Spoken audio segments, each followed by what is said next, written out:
जय श्री राधे राधे। आप सबका स्वागत है लाडली गाने चैनल में। आप सब कैसे हैं? आशा करती हूँ आप सब अच्छे होंगे। तो चलिए स्टार्ट करते हैं आज का वीडियो। आज की वीडियो में हम बात करेंगे तिरुपति बालाजी के बारे में। तिरुपति बालाजी कहाँ स्थित है और वहाँ पे कैसे जा सकते हैं, ये सारी जानकारी हम इसमें वीडियो में लेंगे। अभी रिसेंटली तिरुपति बालाजी के दर्शन करके मैं अभी आई हूँ, तो मुझे लगा कि आपको भी इसके बारे में जानकारी दी जाए ताकि आपको भी ये जो इन्फॉर्मेशन है हेल्पफुल लगे और आप भी इसका यूज़ कर सके। अगर आप कभी दर्शन करने जाना चाहते हैं तो आपको भी ये वीडियो हेल्पफुल लगेगा। तो चलिए स्टार्ट करते हैं। पहले हम जान लेते हैं कि तिरुपति बालाजी कौन है। दक्षिण भारत के तिरुमाला की पहाड़ियों पर स्थित भगवान तिरुपति बालाजी का मंदिर भारत सहित दुनिया में प्रसिद्ध है। यहाँ दुनिया भर के श्रद्धालु भगवान तिरुपति का दर्शन करने आते हैं। ये मंदिर अपने वैभव के लिए भी प्रसिद्ध है। इसे भारत का सबसे अमीर मंदिर कहा जाता है। ये मंदिर 7 पहाड़ियों का मंदिर भी कहा जाता है। मंदिर में रोजाना लाखों श्रद्धालु पहुंचते हैं। अब हम जानते हैं कि यहाँ हम किस किस मार्ग से पहुंच सकते हैं। अगर आप तिरुपति बालाजी के दर्शन लाभ लेने के लिए हवाई मार्ग से जाना चाहते हैं तो यहाँ से निकटतम हवाई अड्डा रेनीगुट्टा में स्थित है। इंडियन एयरलाइंस की हैदराबाद, दिल्ली और तिरुपति के बीच प्रतिदिन सीधी उड़ानें उपलब्ध होती है। साथ ही आप बेंगलुरु और चेन्नई से भी यहाँ पर हवाई मार्ग के थ्रू पहुँच सकते हैं। अब आप ये डिसाइड करिए कि आपके पास कौन सा हवाई अड्डा यानी कि कौन सा शहर आपके पास में पड़ता है। हैदराबाद, दिल्ली, बेंगलोर और चेन्नई, जो भी आपके पास शहर हो उपलब्ध हो, वहीं से आप हवाई अड्डे से उड़ान भर सकते हैं। अब इसके बाद में आता है रेल मार्ग। रेल मार्ग के थ्रू भी आप तिरुपति पहुंच सकते हैं। इसके अलावा अगर रेल मार्ग से सफ़र करना चाहते हैं तो यहाँ का निकटतम रेलवे जंक्शन तिरुपति है। यहाँ तिरुपति में भी बेंगलुरु, चेन्नई और हैदराबाद के लिए हर समय ट्रेन उपलब्ध रहती है। तिरुपति के पास के शहर रेनीगुट्टा और गूडूर तक भी ट्रेन चलती है। वहीं अगर आप सड़क मार्ग का चयन करते हैं तो राज्य के विभिन्न भागों से तिरुपति और तिरुमाला के लिए APSRTC की बसें नियमित रूप से चलती है।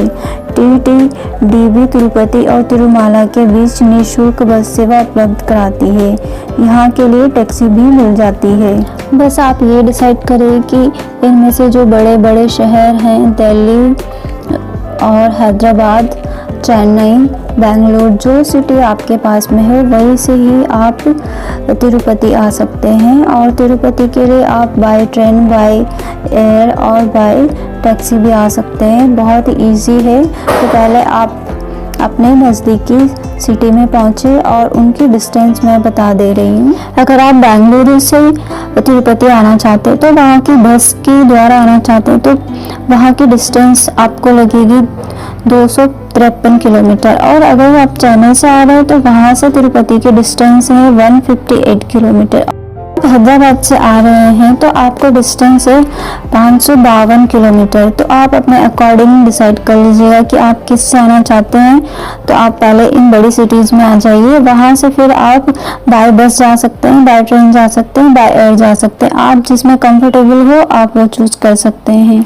इस तरीके से आप तीनों ही मार्गों के थ्रू आप तिरुपति पहुंच सकते हैं। तिरुपति पहुंचने के बाद आप बाय टैक्सी तिरुमाला पर्वत पर पहुंच सकते हैं और वहीं तिरुपति भगवान का मंदिर स्थित है। और ये तिरुपति से लगभग 22 किलोमीटर है, जो कि बहुत ही मजेदार घुमावदार रास्ता है। इसलिए वहाँ पे पहुँचने में आपको 45 से 1 आवर लग जाता है। अगर मौसम क्लियर है तो थोड़ा जल्दी भी पहुँच सकते हैं। तो आप को वहाँ पे लगभग 1 आवर का टाइम लगता है।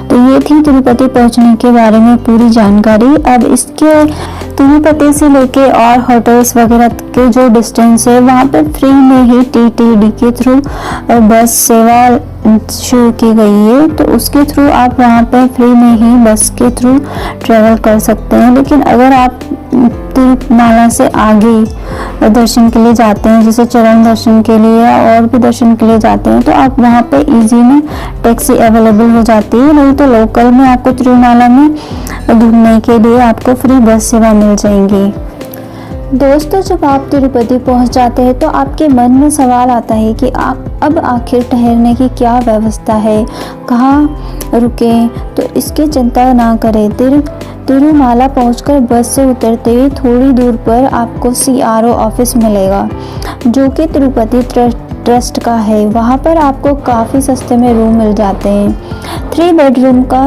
रूम किराया मात्र 50 रुपये है। 6 बेडरूम का मात्र किराया 150 रुपये है। इसके अतिरिक्त आपको तिरुमाला में कोई भी प्राइवेट होटल नहीं मिलेगा, लेकिन अगर आप प्राइवेट होटल में रुकना चाहते हैं तो आपको तिरुपति शहर में बालाजी मंदिर से 22 किलोमीटर पहले ही ठहरना पड़ेगा।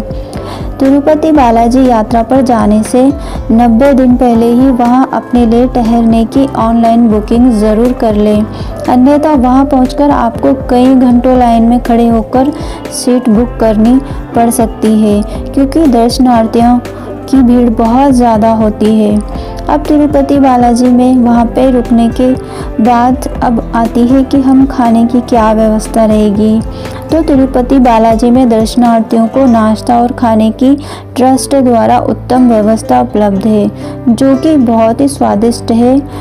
तो आप भी वहां जाकर वेंकटेश्वर बालाजी का प्रसाद ग्रहण कर सकते हैं। इसका टाइमिंग रहता है नाश्ते का सुबह 9:11 बजे तक, दोपहर लंच का टाइम रहता है 11:04 बजे तक, शाम का भोजन रहता है 5 बजे से 10 बजे तक।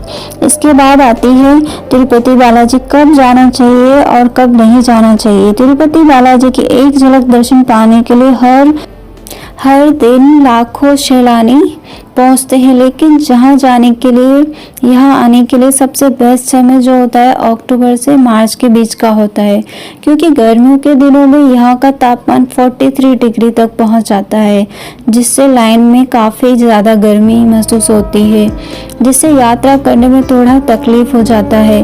अगर आप त्योहारों के समय बालाजी जाते हैं तो आपको काफ़ी ज़्यादा लंबी लाइन लगानी पड़ सकती है। तिरुपति बालाजी के दर्शन कैसे करें? तिरुपति बालाजी के दर्शन करने के पहले यात्रियों को वहीं पर काउंटर से ई-पास बनाना पड़ता है, जो कि बिल्कुल फ्री बनवाया जाता है। पास बनवाने के लिए आपके पास अपना एक पहचान पत्र साथ में होना अनिवार्य है, जैसे वोटर ID, आधार इत्यादि। दर्शन करने के पहले दर्शनार्थियों को तिरुमाला पर्वत में ही मंदिर परिसर के पास स्थित पुष्करणी कुंड में स्नान करना होता है। आगे इसके बाद सबसे पहले वराह स्वामी का दर्शन करना होता है। इनके बाद ही बालाजी स्वामी जी के दर्शन करने का प्रावधान है। इसके बाद आप जय गोविंदा का नारा लगाते हुए वेंकटेश्वर स्वामी जी के दर्शन के लिए लाइन में लग जाइए, और दर्शन मिलने का समय जो होता है वो लगभग 24 घंटे लाइन में लग सकते हैं। यदि आप किसी त्योहार जैसे दिवाली, दशहरा के समय जाते हैं तो दर्शन के लिए लाइन 2 दिन भी लगानी पड़ जाती है। लाइन में ही ट्रस्ट की तरफ से हर समय नाश्ता और पानी की व्यवस्था की जाती है। इसके साथ ही आराम करने के लिए जगह जगह पर स्टेयर्स बने हुए हैं, जहां पर आप विश्राम भी कर सकते हैं। अगर आप इतनी लंबी लाइन से बचना चाहते हैं तो बालाजी की यात्रा के 90 दिन पहले ही ऑनलाइन पास बुक करके जाइए। अगर आप पास बुक करके जाते हैं 3 मंथ्स पहले, यानी कि 90 डेज पहले, तो आपके दर्शन जल्दी हो जाएंगे। अगर आप पास बुक करके नहीं जाते हैं तो आपको सर्व दर्शन में लगना है। ये फ्री में है, इसके कोई चार्ज नहीं रहते हैं। आप जब भी जाएंगे आप वहाँ पे टिकट काउंटर पे जाइए, वहाँ पे आपको स्लिप मिल जाएंगी। और इसके लिए बहुत ज़रूरी है कि आप अपने ID प्रूफ ज़रूर लेके जाएं, जैसे आधार कार्ड या पहचान पत्र ID जो भी है उसको लेके जाएं, और उससे आपको स्लिप मिल जाएंगी। ये दर्शन एकदम फ्री रहते हैं, और जब भी आपको मिलेगा तब से ही आप लाइन में लग जाएंगे। बस उसका ये टाइमिंग नहीं है कि आप कितने टाइम में दर्शन करेंगे। आपके दर्शन 12 घंटे भी हो सकते हैं, 15 घंटे भी हो सकते हैं। अगर आप फेस्टिवल के टाइम पे जाते हैं तो हो सकता है आपको पूरा 1 डे लग जाए। तो आप अच्छा है कि आप पहले से ही ई-पास बुक के थ्रू दर्शन बुक करके जाएं तो ज़्यादा बेटर होगा। ये थी दर्शन से संबंधित जानकारी। तो इस प्रकार से मैंने जो इम्पोर्टेंट जानकारियाँ थी पहुँचने के बारे में और रुकने के बारे में और भोजन प्रसादम के बारे में, वो सारी जानकारी आपको बताइए और दर्शन कैसे कर सकते हैं उसके बारे में सारी जानकारी बताइए। तो आप इनको फॉलो ज़रूर करेंगे तो आपको बिल्कुल भी आपकी यात्रा बहुत आसानी से हो जाएंगी और बहुत ईजी हो जाएंगी। आई होप सो आपको ये जानकारी अच्छी लगी होंगी। आप अपने प्यारे प्यारे कमेंट्स करके ज़रूर बताएं आपको ये जानकारी कैसी लगी, और अगर आप और जानकारी इनके बारे में जानते हो कि और क्या क्या जानकारी कैसे पहुंच सकते हो और भी अगर आपको मालूम है तो आप कमेंट करके बताइएगा, तो हमको भी हेल्पफुल होगी। जय श्री राधे राधे, जय गोविंदा।